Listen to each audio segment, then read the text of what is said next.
Good afternoon, it's Nicholas from Gandora Gaming, and today I bring you guys my newly updated Gold Pride Punk Goblin Rider deck profile, post the ban list, post the brand new Legacy and Destruction packs. I'm really excited to show you guys this deck. To be honest with you all, we didn't really gain much from not only the ban list, but also the new set. This is a very interesting format we've introduced ourselves in.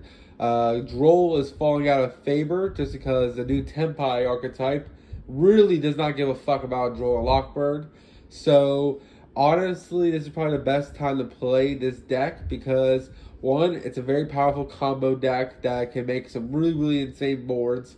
Two, it doesn't really get hit by Bystials or anything of that nature. And three, no one really knows what this deck does.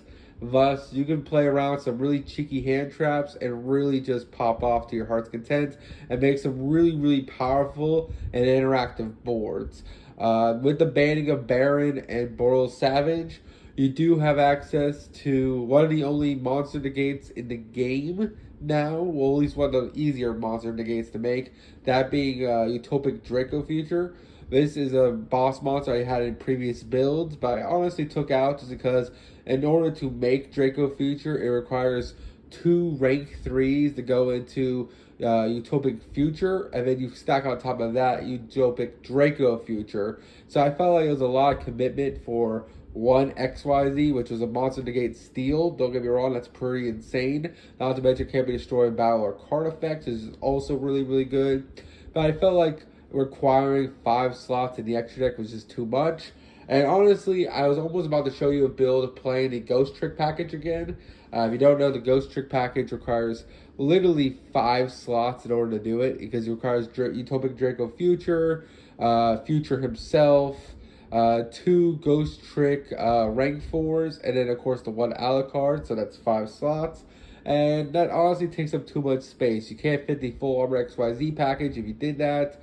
And honestly, it still leaves you with a brick in the main deck, just like the full armor XYZ package does, but it doesn't draw you a card. It's kind of just a worse engine. So honestly, the new XYZ armor package plus the Goblin Riders basically makes Utopic Draco Future without having to play that package anymore.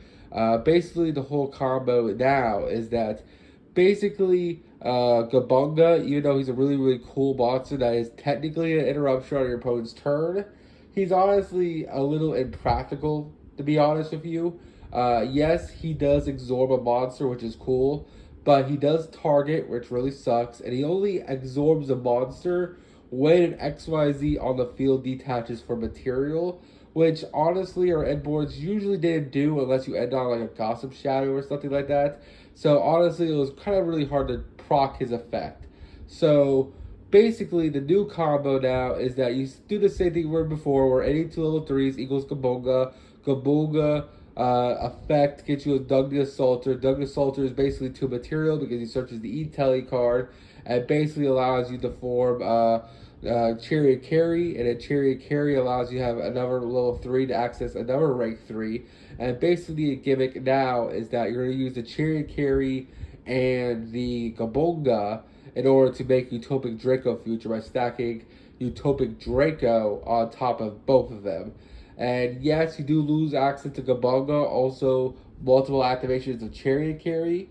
But honestly, you only usually went to Chariot Carry once per duel anyway. And as for Gabunga, again, he's a situational absorb, unlike the new, what's it called, armored package, the full armor package, because you guys get to control when you equip your full armor rank monster. Thus, you do have access to when you absorb a monster, which is way more practical than Gabunga waiting for you to activate an XYZ card to detach, and then after that resolves, then absorbing a monster. It's really just impractical. Gabunga is.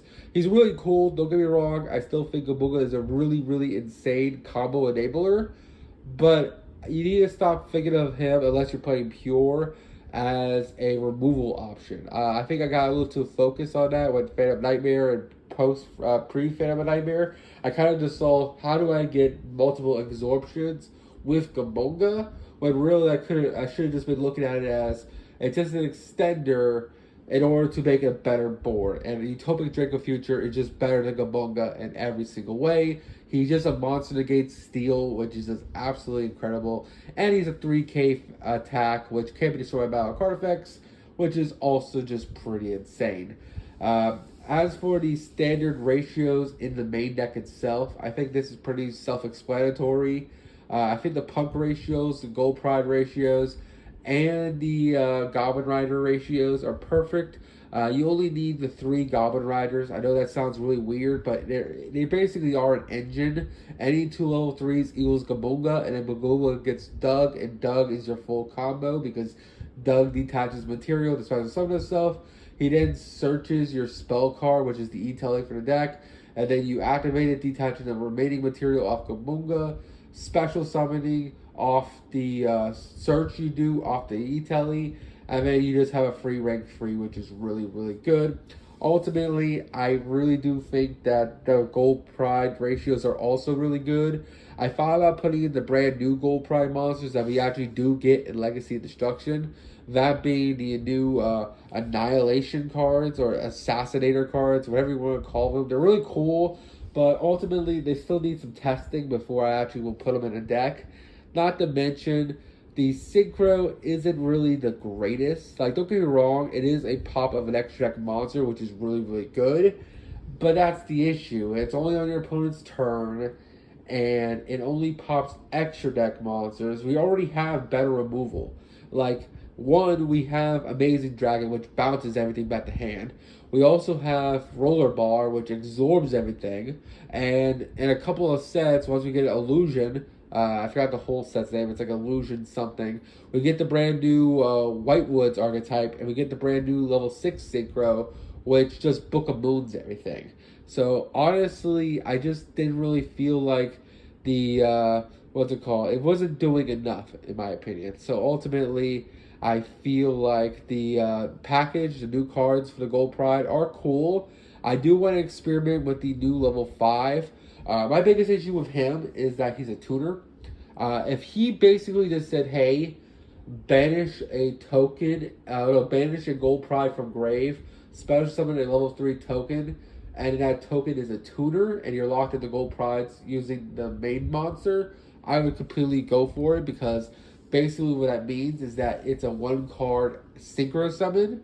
So basically, if you get Chariot Carry and you get either a Leon or a Carry in grave, you can just search out the new level 5. The level 5 and then spell summon stuff because life points are lower.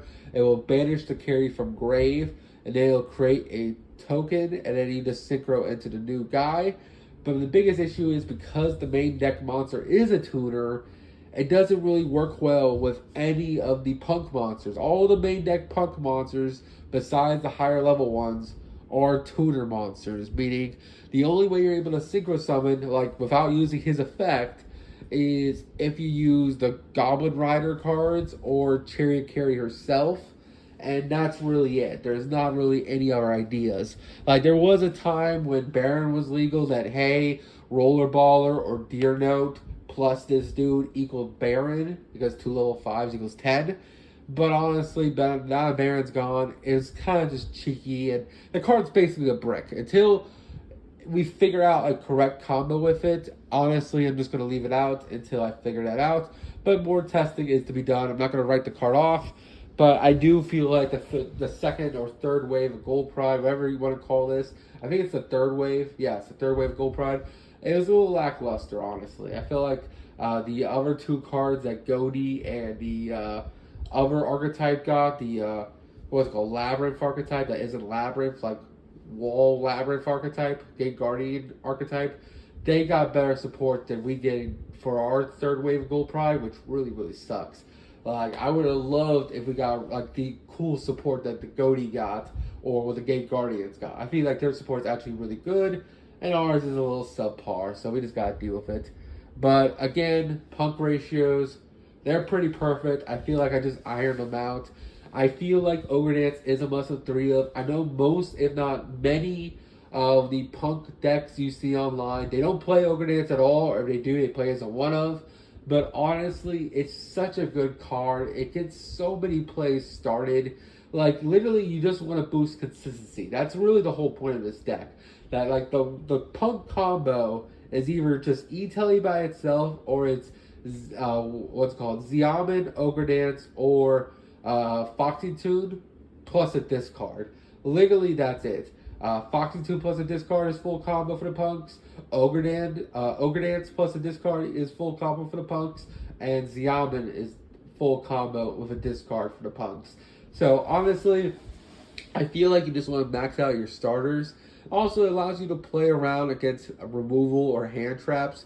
If your opponent stops your Xiamen, your Ogre Dance can theoretically fix your hand, which is pretty solid. Not to mention, it allows you to have access to like the other punk monsters. Like sometimes you don't want to start off with Xiamen, you want to start off with Wagon, for example. So doing Ogre Dance, search for Wagon, normal summoning Wagon, fact search the field spell, and then extending through there, and then ultimately using the Foxy Tune or the Xiamen you already have in hand to then play through is just way better in my opinion. So I think the Gold Pride, Punk, and Goblin Rider ratios are perfect. Trying out the Crossout package, they've been doing pretty well. I am playing one Imperm, one Nim, one Droll, one Ghost Ogre, one Ash. Ghost Ogre just because we search it, not to mention it's really good this format against Tempai in particular. Their field spell literally dies the Ghost Ogre, which is pretty also solid. It's also really good against the new Ritual deck that's running around because they have the continuous spell. You can Ghost Ogre that, which is also pretty solid.